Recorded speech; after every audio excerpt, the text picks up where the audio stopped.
OK, aujourd'hui, on plonge dans un sujet qui, honnêtement, peut faire vivre ou mourir un projet, le fameux plan de communication. Comment on s'assure que tout le travail acharné qu'on met dans un projet soit vu, compris, puis même soutenu? C'est exactement ça qu'on décortique ensemble. Ça vous est déjà arrivé, vous savez, passer des nuits blanches sur un plan d'amélioration incroyable pour finalement entendre l'équipe de production dire Hein? On n'a jamais entendu parler de ça? C'est tellement frustrant. C'est un peu comme être pris sur une île déserte puis voir le bateau de sauvetage passer au loin sans même nous voir. La leçon, elle est brutale mais simple. Sans un bon plan de communication, un projet, même le plus génial, il n'existe juste pas pour les autres. Et c'est là le vrai drame. La plupart des projets qui plantent, ce n'est pas à cause de problèmes techniques, non, c'est parce qu'ils sont gérés comme des projets fantômes, du travail clandestin. Ils se font dans l'ombre sans aucune visibilité. Et ça, c'est une recette pour l'échec. Alors, il faut vraiment changer notre perception de la communication. C'est pas juste du placotage à la machine à café, là. C'est un levier stratégique. C'est l'outil qui nous permet d'aligner tout le monde, de sécuriser les budgets, puis d'aller chercher les ressources dont on a besoin pour que le projet avance. Dans le monde très structuré du Lean Six Sigma, le plan de com, c'est carrément une checklist. On se pose 3 questions simples. Qui doit savoir? Quand est-ce qu'ils doivent le savoir? Et comment on va leur dire? Le but, c'est d'être proactif. On veut éviter à tout prix de se retrouver en gestion de crise à essayer d'expliquer pourquoi tout a des erreurs. Et ça, c'est le rôle du leader de projet, le fameux Black Belt en Six Sigma. Son travail, c'est de gérer ce flux d'informations. En s'assurant que les bonnes personnes ont les bonnes infos au bon moment, on fait bien plus que juste gérer un projet.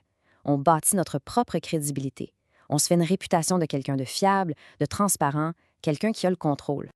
Bon, alors, comment on fait pour bâtir un plan qui a de l'allure? La première étape, la plus importante, il faut savoir à qui on parle. Parce que, c'est clair, on ne s'adresse pas à tout le monde de la même manière. C'est la question de base.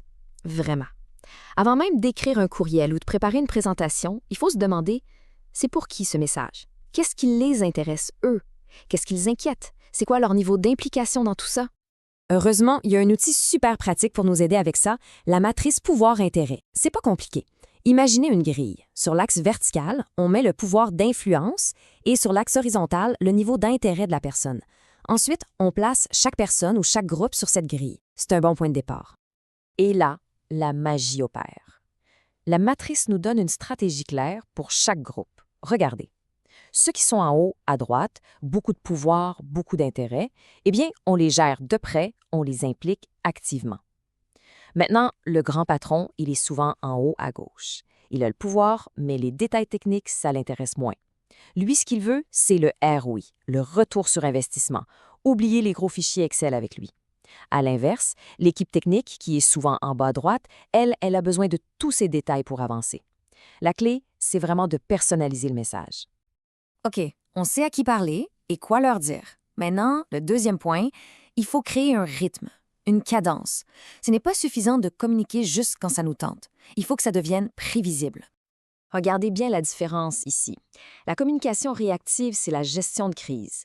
C'est attendre que la maison soit en feu pour aller chercher l'extincteur. À l'opposé, la communication proactive, c'est de prendre les devants. C'est d'informer les gens avant qu'ils se posent des questions. Ça montre qu'on est en contrôle. Et surtout, ça bâtit la confiance. Alors concrètement, comment on crée ce fameux rythme? Ça peut être simple. Par exemple, un petit stand-up de 15 minutes chaque matin avec l'équipe, juste pour se synchroniser. Un rapport d'avancement d'une page chaque semaine pour les gestionnaires, puis une revue des jalons importants avec le sponsor du projet, une fois ou 2 par mois. C'est cette régularité qui élimine l'incertitude et qui rassure tout le monde. Et on arrive au 3e pilier. C'est souvent celui qu'on oublie, mais il est fondamental. La communication, ce n'est pas juste un monologue. Ça ne doit jamais être à sens unique. Il faut écouter. C'est absolument crucial. J'adore cette citation de Dorian Shainin, un grand nom dans le monde de la qualité. Parler aux pièces, elles sont plus intelligentes que les ingénieurs. C'est tellement vrai. Ça nous rappelle que les meilleures idées, les vraies informations, elles ne viennent pas toujours des bureaux, des boss ou des ingénieurs. Elles viennent du terrain, de ceux qui travaillent avec le processus jour après jour. Et ça nous amène directement à un concept japonais hyper puissant, Goto de Gemba. Le Gemba, qu'est-ce que c'est? C'est l'endroit où l'action se passe, le vrai lieu de travail, pas la salle de réunion, là. On parle de l'usine, du plancher de production, du bureau où les appels sont pris.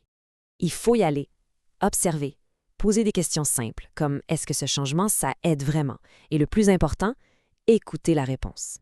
Pourquoi c'est si puissant? C'est simple. Quand les gens se sentent écoutés, ils se sentent impliqués. Et ce sentiment de participation, c'est le meilleur lubrifiant au monde pour faire passer changement. On transforme des gens qui auraient pu être des opposants en de véritables collaborateurs. OK, on a nos 3 piliers. On cible le public, on crée un rythme et on écoute. Maintenant, on met tout ça ensemble dans un plan d'action concret avec un outil super simple, mais vraiment efficace. Et le voici, un gabarit de plan de com. Honnêtement, c'est tout ce qu'il faut pour commencer. C'est juste 4 colonnes. Qui? C'est qui la partie prenante? Quoi? C'est quoi le message clé pour cette personne? Comment? Par quels moyens on va communiquer? Et quand? À quelle fréquence? Une fois qu'on a rempli ça, on n'est plus dans la théorie. On a un vrai plan d'action. Alors, la question qui tue, pour finir. En ce moment, votre projet, est-ce qu'il est visible? Est-ce qu'il est bien compris? Ou est-ce que vous êtes en train de le gérer comme une opération clandestine?